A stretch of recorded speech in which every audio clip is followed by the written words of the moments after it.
Почитувани гледачи, се враќаме во вториот блок на Отворено студио 1, како и во претходните, така и во овој тема на разговор е сообраќајната несреќа која што се случи кај селото Ласкарци. Но во овој блок внимание ќе им посветиме на луѓето кои што се вработени во противпожарната бригада Скопје, а кои што не добија доволно внимание од страна на медиумите во текот на минатите неколку денови. Со нас во студиото е Владимир Симоновски, командант на противпожарната бригада Скопје, и Владимир Кочовски, командир на ЧЕТА. Добар ден, добро дојдовте во студиото на 1 ТВ. Добро ве најдов. Добар ден и добро ве најдов. Вие двајца бевте едни од првите кои што пристигна на лице место и кои што директно учествува во спасување на повредените патници. Што се случуваше пред да тргнете кон местото на несреќата? Вака, прво добивме дојава во телефонската централа кај нас во код на 193 дека имаме техничка интервенција на превратен автобус.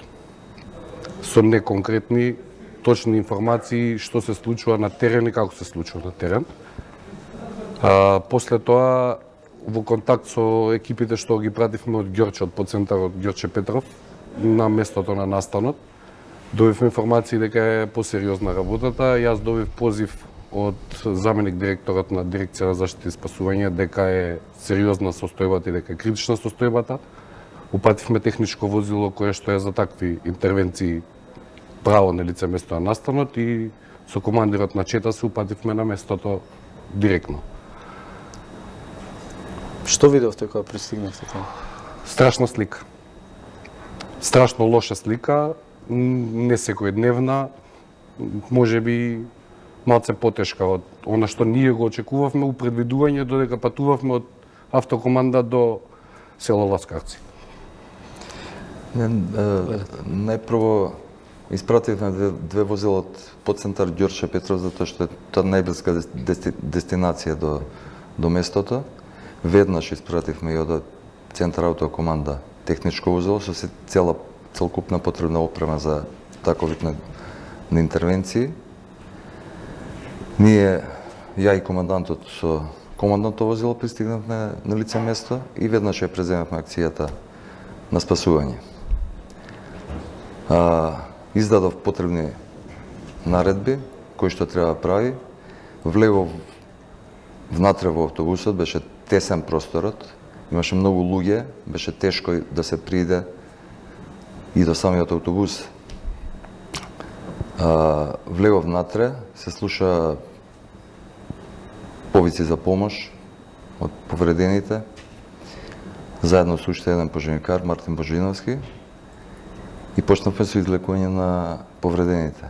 Внатре сликата беше страшна затоа што беше темно, немаше место како да се интервенира, затоа што интервенираме со хидравличен алат кој е специфичен и за кој треба одредена потпора каде треба да се стави за да биде стабилен, за да не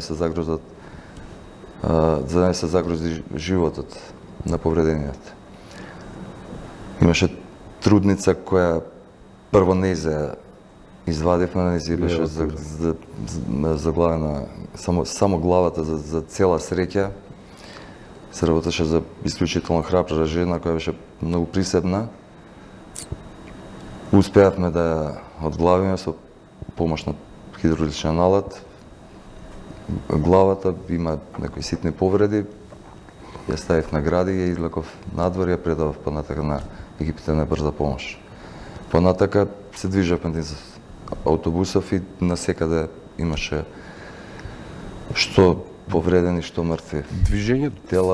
Движењето беше оттежнато затоа што беше сплескано од сите страни, ступчињата на прозорите беа искривени и беше или со лежење или со лазење, за да провериме некој што е заглавен или е незаглавен. Имаше реакција од еден патник унатре дека е заглавен со лим, со столче, со ова, со она. Уствари не беше, него имаше посериозна повреда на долните екстремитети. И покушававме некако да ги смириме и тие што беа пристигнати како население таму кои што бара отежнати малце ситуации у тој дел, ама се снајдовме некако за да ги извршиме правилно. Имаше многу луѓе. Да, тоа ми беше за прашањето во цел тој хаос, таа страшна гледка. Факт е и екипите кои што беа на терен видоа дека многу луѓе сакајќи да помогнат. Како влијаше, односно еве и вие споменавте само во лежачка позиција, односно со лазење се можело да се излечат. Како одредувавте на кому приоритетно му е потребна помош? Значи вака, имаше ситуации во кои се најдов дека има за жал двајца загинати, а позади тие двајца лежи човек кој бара помош. Мислам, невозможно е да стигнеш од било која друга страна, сем од таа страна од кај што сум јас. И моравме прво да ги вадиме тие за да дојдеме до повредениот. При тоа пазевме со сите, јас разговарав и ги прашував пред да почнам со излекувањето, значи дали осеќа болки во врат, дали осеќа болки во кичма, дали ги чувствува нозете. Значи каков одговор и колку можев одговор да добијам, така и реагирав, така и ги изнесував. И колку што дозволуваше на крајот на краиштата просторот, затоа што стварно беше некој скучен простор, толку беше тесно, доле беше све срчи.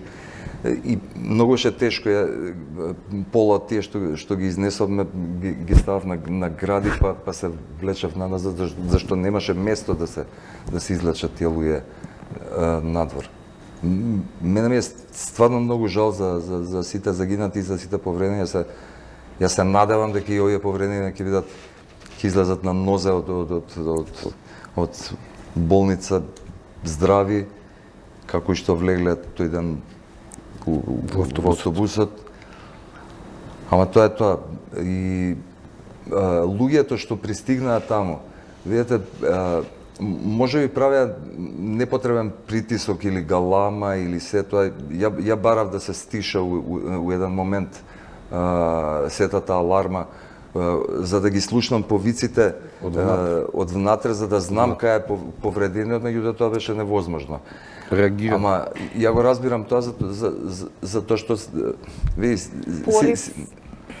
сите тие луѓе имаат големо срце, стварно сум им бескрајно благодарен. На сите жители на сите, буквално од прв до последен, они даваа све од себе да помогнат.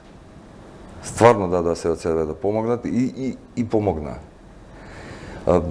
Ние им кажувавме што треба, што сме и што не сме, така да кој ги наместевме луѓето у таа положба у која треба да се изнесат, тогаш они беа буквално како мравки работа и наклон до земја за од прв до последен, за сите жители на Ласкарци или од кај да се. И од Бојане и од сите, ја ќе се надополнам нова, изреагираа многу брзо и ефикасно и донесоа и багер еден и багер друг. Ни помогна и околу врзувањето да го подигнеме малце автобусот за да видиме кај, дали има уште некој или нема уште некој. Тука ги ставаме колегите од Тетово и они противпожарната единица од Тетово и они дојдоа, запалија рефлектори кај што ни требаше малце повеќе светло. Имавме некоја координација, беше и заменикот министер за внатрешни работи, јас проведовме она акција за да се обезбеди просторот за да можеме правилно и професионално да ги извлечеме, да не ни сметаат жителиве, зашто секој, знаете, секој доаѓа да ти помогне и ти стои над глава и ти вика демек овој мора или овој мора. Знаеме кој е приоритетот на вакви ситуации, кој треба да се извади, како треба да се извади, ама тоа е све нивна желба за да дојат да ни помогнат и да ни дадат подршка. Како течеше соработката со останатите институции, полицијата, брзата помош која пристигна на терен? Да.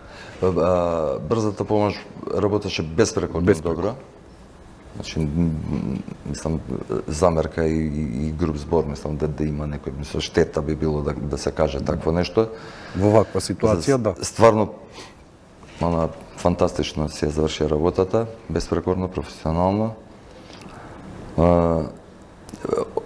Едноставно ви опасно беше, багерот што го држаше автобусот, у секој момент тоа е терен, не знам дали вие бевте на лице место, автобусот е паднат од горниот пат па на долниот, па во една ливада. Да.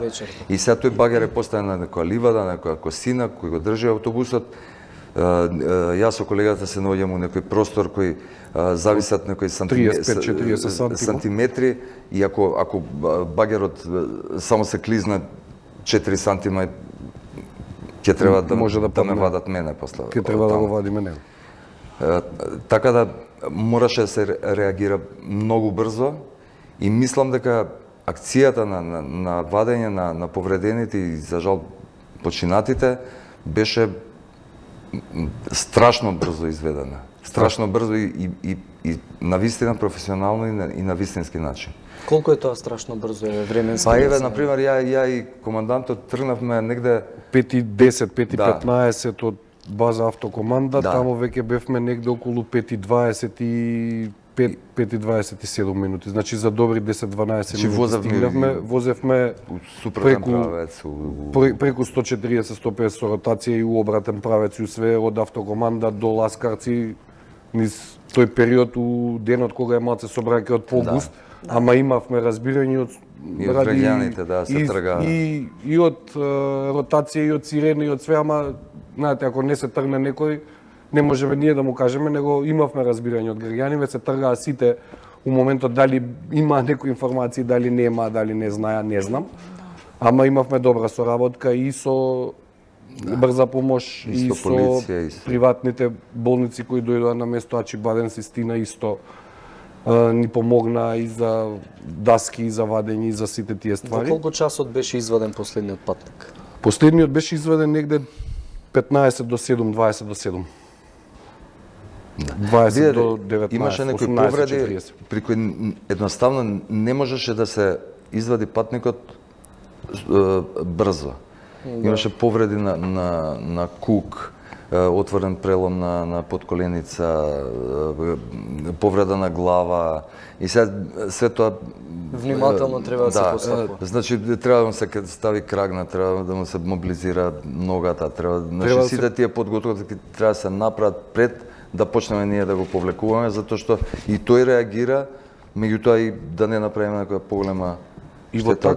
И во такви периоди мораме да внимаваме на жителите кои што се тука. Да. Значи не можеме да извадиме секаков човек со отворени рани и со ова со она, не знаеме каква ќе биде реакцијата. Не знаеме дали има да координирате не знаеме дали има некој роднина, некој пријател, некој близок како ќе изреагира, што ќе изреагира. Значи не можеме да извадиме све и се што од оздоле, што не е убаво за гледка за присутните што се таму, а имаше многу голем број на луѓето кои што беа многу роднини. Мене еден над глава ми стоеше господин, ме чукаше по рамо дека синот му е заглавен за седиштата за нозете, да реагираме побрзо, дали е приоритет, дали не е приоритет, тоа е. Господа, мене малку ме интересира и исто така тој психолошки момент.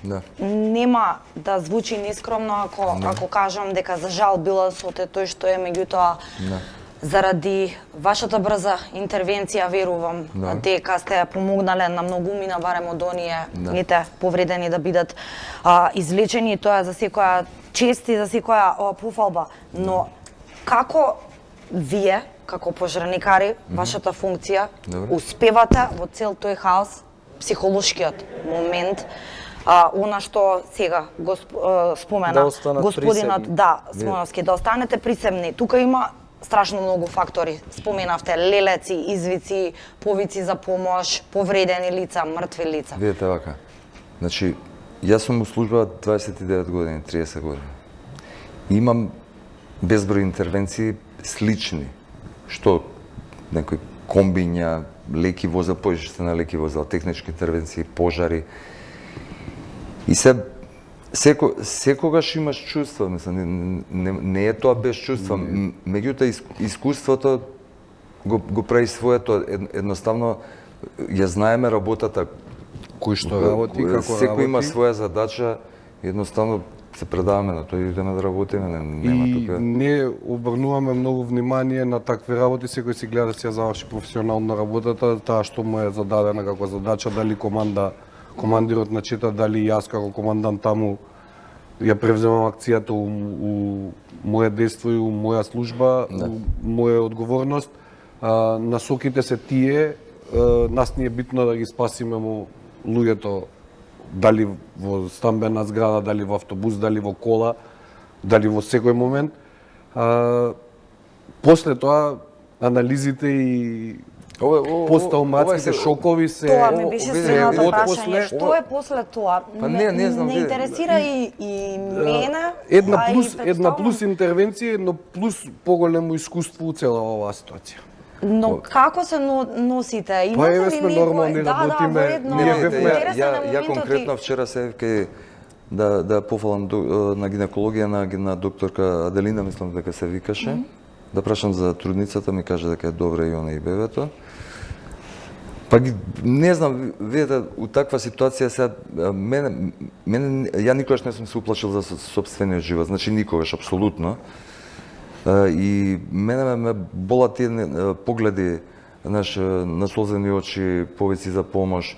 Тоа боли поише и тоа малку после тоа ми некои слики пред очи ми излагаат кои некако се непреводиви со зборови, знаеш.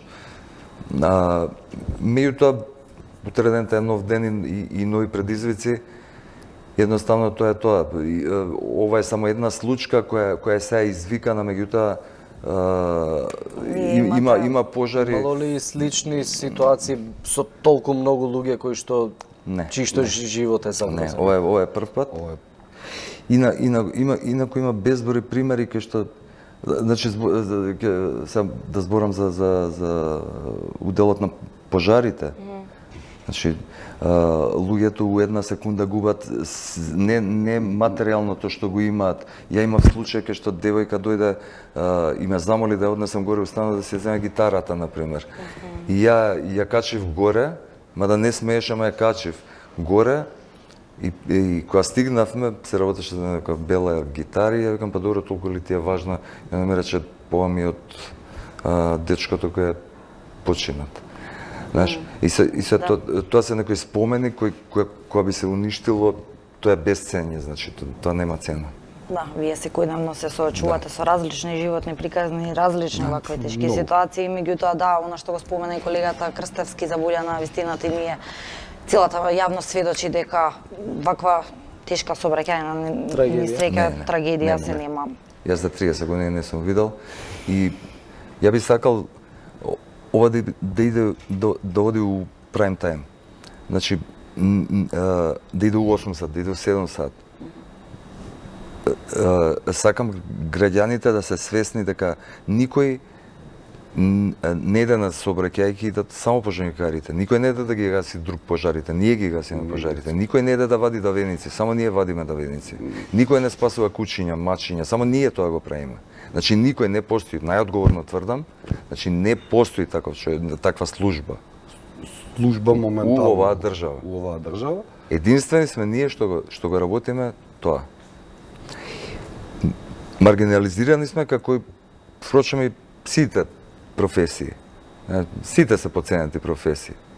Меѓутоа, никогаш не сме имали прилика да ги кажеме своите ставови или проблеми во некое време на денот кога тоа би го гледало поширок аудиториум.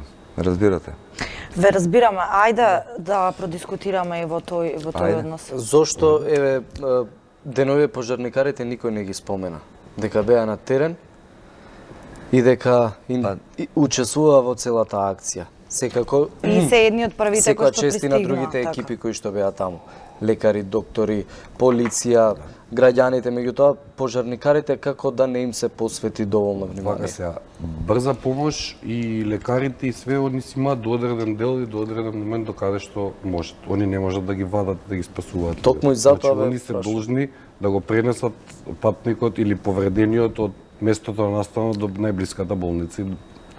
Затоа јас во едно моје обраќање за портал 1 кажав дека настојувам оваа година и ќе настојувам и повеќе, и ќе притискам повеќе да ја формирам таа парамедикал служба во бригадата, кај што сите нели целиме кон некоја Европа и целиме нешто да бидеме европска држава, за да направиме парамедикал служба која што ќе иде со нас паралелно, заедно, Ако излегува пожарна, излегува и парамедицинска служба која што ќе дава прва помош на било каква ситуација.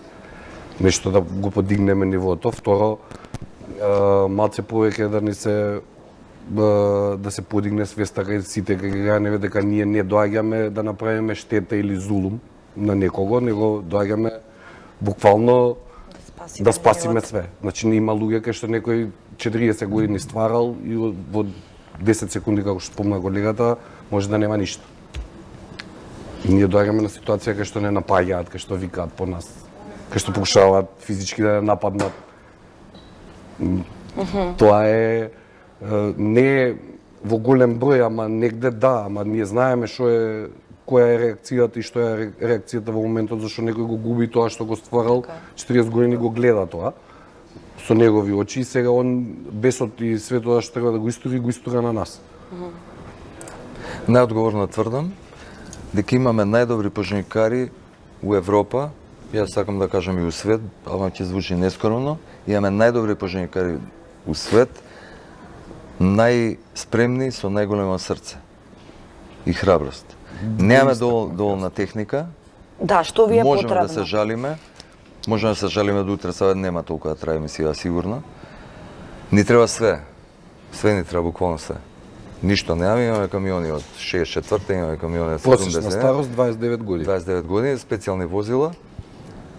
Со таа техника што ја поседуваме ние, се трудиме да имаме нова нормално, меѓутоа со таа техника што ја поседуваме, исклучува до израз доаѓа нашето големо срце и ништо повише. Храброста. Точно, ништо повеќе. Би се согласила и јас со вас. Јас во еден момент дадов изјава, кажав дека пожарникарот во Германија не се секира дали ќе му запали, дали ќе интервенира, дали ќе работи, дали ќе оди на интервенција со возилото, затоа што е ново и има 10 до 15 години старост, а нашето е, нас ни е све исправно, ама одржаваме, импровизираме.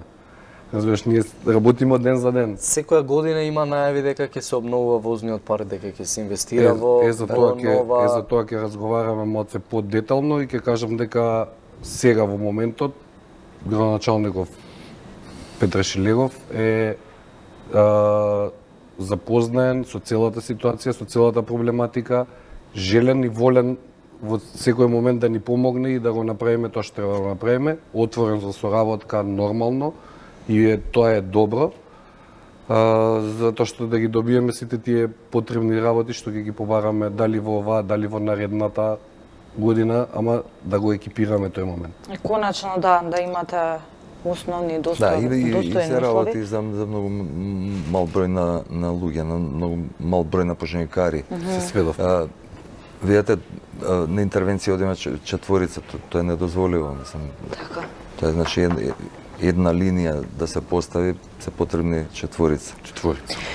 Имаме двајца гледачи на линија. Имаме уште, ќе ми дозволат колегите од режијата, бидејќи темава е убава и ќе ги вклучиме и двајцата. Повелете добар ден за едниот гледач, доколку се слушаме. Добар ден. Добар ден. Повелете, во програма сте. Поздрав до господата, ми ја зедовте мислата. Значи, во цела ситуација Бог да чува од лошо, стварно никој не ги сети пожарникарите. Јас сум гледач од Бердово, учествувам во неколку гасење на пожари. Значи, тоа е голем страшно да ги никој сети. Тоа сакам да прашам малце еден од колегите напомнат. Не знам како се опремени со техника. Чим се вози од 64-та, да го поздравите господинот Шилегов да набави нови возила. А за господинот без косата, секоја често каже што кажа добро, во животот никош не се плашил за мојот живот во случаевите. Многу поздрав и да нема да никој пат работа. Јас извинувам, малце не го разбравме. Господинот имаше пофални зборови за вас, за вашата работа и се согласува со овој колку што разбрав последниот дел дека ви имате несоодветни услови за работа и дека треба да ви се подобри. Секоја чест истакна дека доколку бил неговиот живот во ваше раце дефинитивно. И имаме уште еден гледач, повелата во програма сте.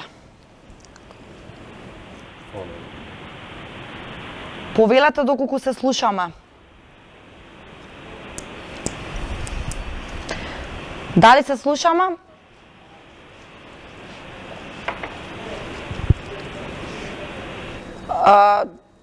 Да, очигледно не можевме да воспоставиме телефонска врска со гледачот, но сепак ви благодариме за вашите јавувања.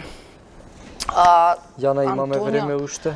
Имаме време, да, уште некои 3-4 минути согласно најверојатно за завршните поенти Да, со еве, господата пред едноставно дневникот. кои се пораките кои што би ги испратиле вие, еве, од аспект на тоа дека имате недостаток на опрема, што е она што најмногу ви е потребно за да можете во вакви и слични ситуации во иднина и побрзо да интервенирате и со што е можно помалку. Јас би се надоврзала на тоа, споменавте дека се повеќе се намалува бројот на пожарникари и воедно нека биде дополнително прашање зошто. Тука ни е најголемиот проблем.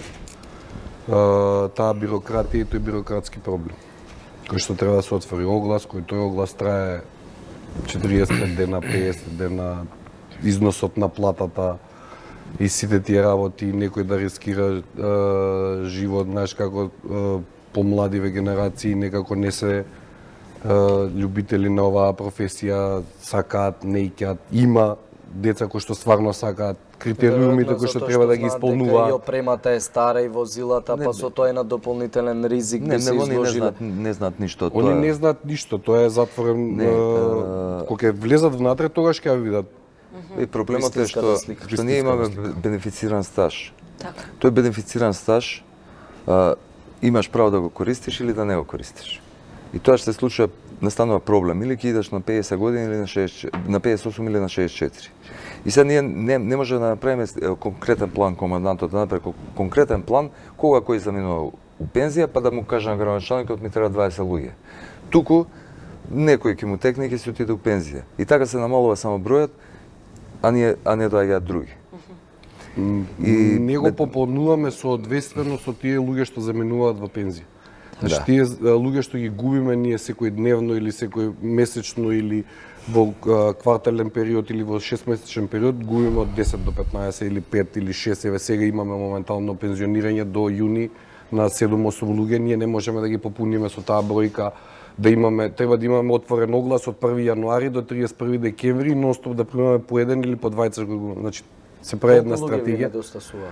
Според систематизација на град Скопје нас недостасуваат сега во моментот по бројка негде околу 170. Тоа е сериозно. Тоа е, не видите, тоа е по еден проекцијата на систематизацијата дека треба град Скопје да го покриваат 385 пожарникари. За да функционираме, еве да речеме нормално, ни требаат 100.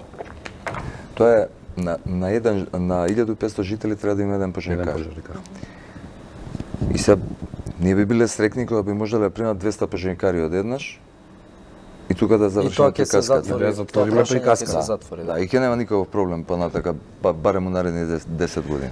Господа, најпрво ќе ви се заблагодариме за одвоеното време и вашето гостување во отвореното студио на 1 ТВ и после тешките изминати 2 дена. Само да напоменам дека иако може би ова не е прайм тајм терминот, јас верувам со оглед на тоа што имавме и гледачи дека ќе допре се односно што поголем аудиториум ќе ја слушне и вашето сведоштво и вашата приказна, но и соодветните апели до институциите во однос на проблемите со кои што се соочувате, бидејќи за волја на вистината тука лежи кај вас добра приказна на која што богами можеби и ние новинарите треба малку повеќе да поработиме, неспорно е тоа, така што да, овој разговор ќе биде секако поставен и на нашиот сајт 1tv.mk и на YouTube каналот и сите ќе можат дополнително да го погледнат. Јас само сакам за крај да земам малце од ваквото, сакам да им се заблагодарам на сите жители на селата Бојане, Ласкарце и сите тие што учествуваа како цивили, како непрофесионални лица во помошта што ни дава и во моментите кога нас не требаше највеќе простор да ги изработиме нашите професионални опрски, дали да го пренесат болниот до амбулантното возило или не. Тука беа организирани, немам збор, сакам да изразам голема благодарност за нив. Така. Се надеваме дека повторно ќе ви имаме во студиото за поведри теми. Апсолутно. Антонија? Тука дојде крајот на нашиот разговор. Следуваат вестите со колегата Александар Петрески. Останете на програмата на 1 ТВ.